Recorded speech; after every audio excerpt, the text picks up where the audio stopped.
छोटे से ब्रेक के बाद एक बार फिर आपका स्वागत है न्यूज 24/7 तक। मैं हूं आपके साथ निशा नंदू। आइए रुक करते इस वक्त की बड़ी खबर की ओर।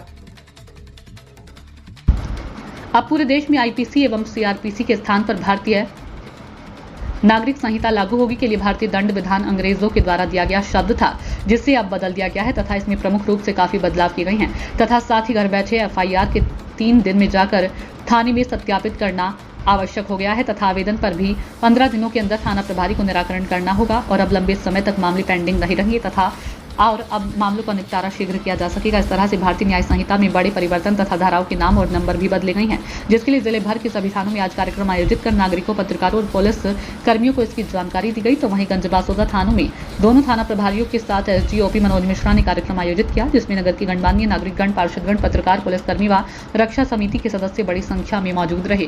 न्यूज 24/7 तक के लिए गंजबासौदा से ओम प्रकाश चौरसिया की रिपोर्ट। एक और प्रावधान रखा गया है कि आप जैसे 7 वर्ष से कम की सजा वाले जो अपराध हैं उनमें अभी भी नोटिस की प्रक्रिया चल रही थी कि उसमें गिरफ्तारी बहुत ज़्यादा जरूरी हो तभी गिरफ्तारी की जाए। ये विशेषाधिकार है एजेंसी का कि अगर उसे ये लगता है, भले ही वो छोटा अपराध हो, ऐसा कतई गलतफहमी नहीं होना चाहिए कि पुलिस गिरफ्तार नहीं कर सकती। पुलिस छोटे से अपराध में भी गिरफ्तार कर सकती है, बशर्ते उसको ये उनका पुलिस या अधिकारी या एजेंसी का ये जो अधिकारी है उसके दिमाग में ये चीज आना चाहिए, वो इस चीज को प्रमाणित कर सके कि नहीं, अगर हमने इनको अभी अभिरक्षा में नहीं लिया तो ये निश्चित रूप से और अपराध करेंगे। इसलिए आप उनको उस अवधि तक के लिए अपनी अभिरक्षा में रख सकते हैं जब तक कि आप पूरी तरह से ये आश्वस्त ना हो जाए कि अमुक व्यक्ति अब यहाँ से तत्काल छोड़े जाने के बाद या हमारी अभिरक्षा से जाने के बाद फिर से कोई संज्ञेय अपराध घटित नहीं करेगा। ये प्रावधान पुलिस का है। अब पुलिस के विवेक के ऊपर निर्भर करता है कि वो अगर ये महसूस करता है कि, लेकिन अभी उसमें एक नया प्रावधान जो रखा गया है वो ये है कि थाना प्रभारी को आतंकवाद का कहीं भी अपराध, कहीं आईपीसी जो पुरानी थी उसमें नहीं था। आतंकवाद में क्या दंड देना है, क्या नहीं देना। आतंकवादी घटनाएं होती थी, हम सिंपल जो कानूनी होती है आईपीसी को उसमें कर लेते थे और आगे जाके फिर वो कोर्ट कचहरी में जो कानूनी कमियाँ रहती हैं उससे वो सजा हो नहीं पाती थी।